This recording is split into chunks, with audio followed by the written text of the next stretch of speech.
안녕하세요. 국어책 문해력 센터입니다. 시험 기간이 되면 학생들이 가장 많이 하는 행동이 있어요. 필기 정리입니다. 형광펜을 긋고 노트를 예쁘게 꾸미고 아이패드에 선생님 필기를 옮겨 적고 친구 노트를 빌려서 빠진 부분을 채워요. 그런데 여러분, 정말 필기를 많이 하면 공부를 잘하게 될까요? 필기와 공부는 같은 것이 아니다라는 이야기입니다. 고등학교에 올라가면 학생들이 어려워하는 영역 중 하나가 고전시가예요. 고전시가에도 여러 종류가 있는데요. 향가, 고려가요, 시조, 가사 등이 있죠.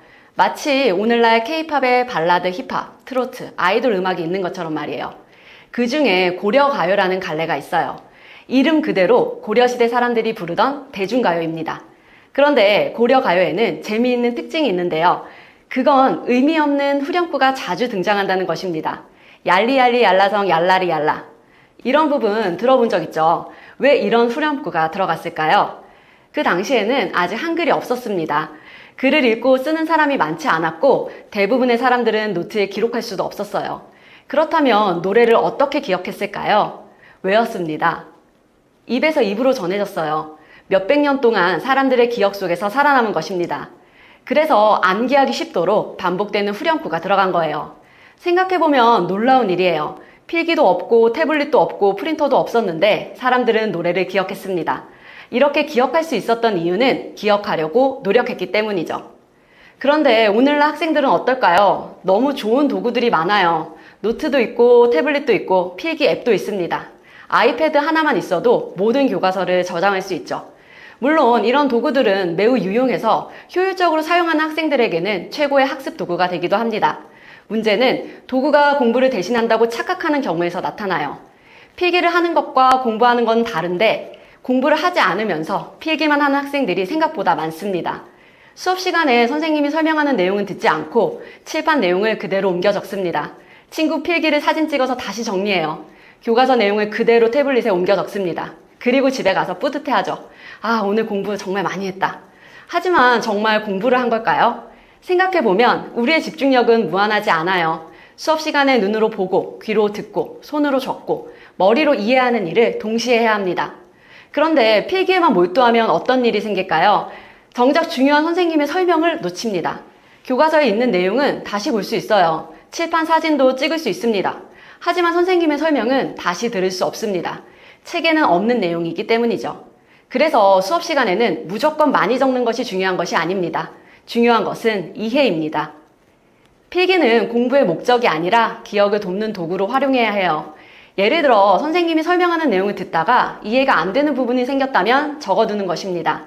새롭게 알게 된 내용이 있다면 적어두는 것입니다. 질문하고 싶은 것이 있다면 적어두는 것입니다. 이것이 필기이고 공부입니다. 내 생각이 들어간 필기, 내 이해가 들어간 필기, 내가 나중에 봤을 때 왜 적었는지 알 수 있는 필기, 그런 필기가 공부에 도움이 됩니다. 시험 기간이 되면 수업 시간에는 집중하며 듣지 않다가 친구 노트를 빌려 베끼는 학생들이 있어요. 빠진 부분을 채우느라 몇 시간씩 사용합니다. 하지만 외우지도 않았고 이해하지도 않았고 왜 적었는지도 모르는 내용을 계속 베끼는 것은 공부가 아닙니다.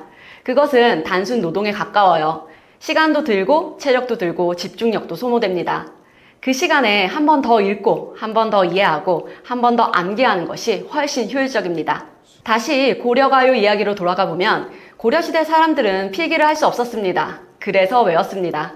후렴구를 넣고 반복하며 기억했습니다. 결국 중요한 것은 기록 자체가 아니라 기억과 이해였습니다. 오늘날 학생들도 마찬가지예요. 필기가 부족하다면 외우면 됩니다. 외우기 어렵다면 이해하면 됩니다. 하지만 이해도 하지 않고 외우지도 않고 필기만 하는 것은 가장 비효율적인 공부 방법이죠. 시험 기간입니다. 혹시 지금도 친구 노트를 베끼고 있나요? 혹시 태블릿 화면을 예쁘게 꾸미느라 시간을 보내고 있나요? 한번 스스로에게 물어보세요. 나는 지금 공부를 하고 있는가? 아니면 공부를 하는 척을 하고 있는가? 필기는 공부를 돕는 도구예요. 공부 그 자체가 아닙니다. 수업 시간에는 선생님의 설명에 집중하세요. 필기는 꼭 필요한 것만 남기세요. 그리고 남은 시간은 이해하고 암기하고 문제를 푸는 데 사용하세요. 여러분이 시험장에서 떠올리는 것은 예쁘게 정리된 노트의 모양이 아닙니다. 수업 시간에 이해했던 내용, 스스로 고민했던 과정, 반복해서 읽고 외웠던 기억들입니다. 고려가요가 수백 년 동안 사람들의 기억 속에서 전해질 수 있었던 이유도 결국 기억하려는 노력 때문이었습니다. 공부도 마찬가지예요. 적는 것보다 중요한 것은 이해하는 것이고, 이해하는 것보다 중요한 것은 내 것으로 만드는 것입니다. 혹시 지금 공부가 잘 되지 않아 답답한 친구가 있나요? 성적이 오르지 않아 불안한 친구가 있나요? 괜찮습니다. 시험은 완벽한 암기 능력을 뽐내는 것 같지만 끝까지 포기하지 않고 자신이 해야 할 일을 해낸 사람에게 조금 더 좋은 결과를 주는 과정이기도 합니다. 오늘 하루 집중해서 공부한 1시간은 절대 사라지지 않습니다. 한 문제를 끝까지 고민했던 시간도, 졸린 눈을 비비며 교과서를 펼친 노력도 여러분 안에서 차곡차곡 쌓이고 있어요. 그러니 너무 조급해하지도 말고 남과 비교하지도 마세요. 지금 여러분에게 필요한 것은 화려한 필기가 아니라 한 줄의 이해이고, 두꺼운 노트가 아니라 한 번의 집중입니다. 시험이 얼마 남지 않았습니다. 마지막까지 자신을 믿고 차분하게 공부하시길 바랍니다. 여러분의 노력은 생각보다 큰 변화를 일으킬 것이고, 여러분은 생각보다 훨씬 잘하고 있습니다. 오늘도 여러분의 공부를 진심으로 응원합니다. 시험 끝나는 날까지 힘내세요. 감사합니다.